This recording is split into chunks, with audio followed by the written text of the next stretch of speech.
All right, chapter 2, Storm. They flew all morning, high above the endless blue and white waves.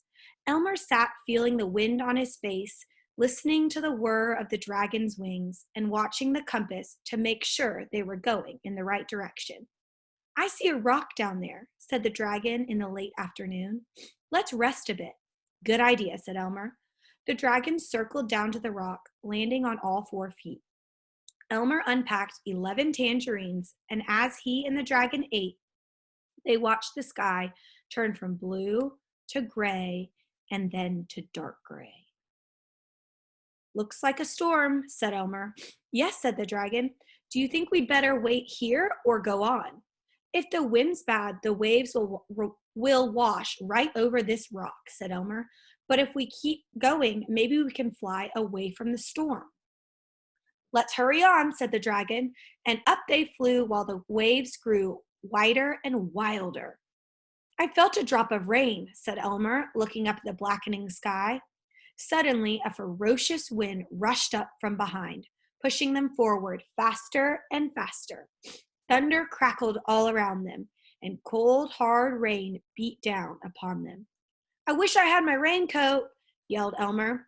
I wish it weren't raining, panted the dragon. My wings are getting heavy and I can't fly very well.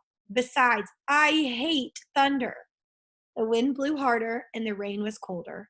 Elmer looked at his compass and cried through the rumbling storm, We're going in the wrong direction.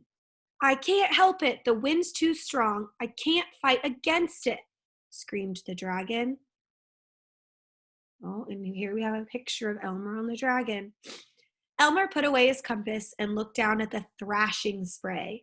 He could hear the dragon breathing hard, and he watched his wings beating slower and slower. He wondered how long the tired dragon could fly through the crashing storm. I can't go on, puffed the dragon, and he sank through the rain nearer to the cold, wild water. Elmer shut his eyes and held on as hard as he could, trying not to cry or think about home. I'm sorry, huffed the dragon, that I couldn't keep my promise. Oh, that's all right. You did your best, sobbed Elmer. And then the dragon sank lower, closer to the water. Splash! Elmer, we're safe. I landed on sand, yelled the dragon. But don't get off because the water is up to my knees. Elmer opened his eyes and looked around, but it was too dark to see anything. Are you very uncomfortable? He screamed above the noise of the storm. It's not too bad, shrieked the dragon, but I think the water's getting deeper. Gosh, maybe you're sinking in quicksand. No, I don't think so. Anyway, where else can I go? We'll just have to wait here. Why don't you take a nap? I can sleep standing up, you know.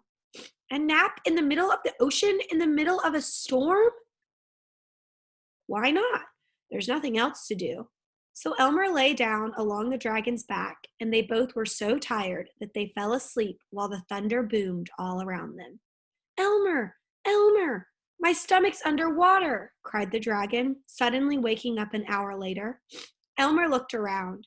The storm was nearly over, but all he could see was drizzly rain and the water lapping against the dragon's stomach. Poor dragon, would you like a pink lollipop?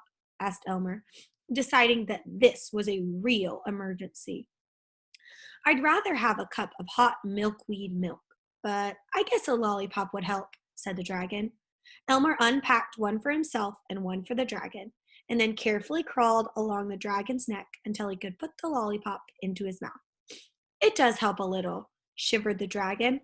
As they were sucking their pink lollipops in the middle of the ocean, the drizzly rain turned into thick, thick fog, and then the water began to get shallower. My stomach's out of the water again, announced the dragon cheerfully. I know why. The water goes up and down, exclaimed Elmer. It's the tide, and we're on a sandbar near some land. And just as soon as the fog lifts, we'll be able to see what kind of land it is.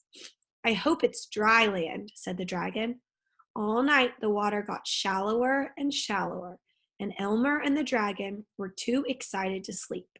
Finally, as the sun rose, even the dragon's feet were out of the water, and the fog began to rise. And here's a picture of Elmer in the fog starting to lift. All right, we are going to stop there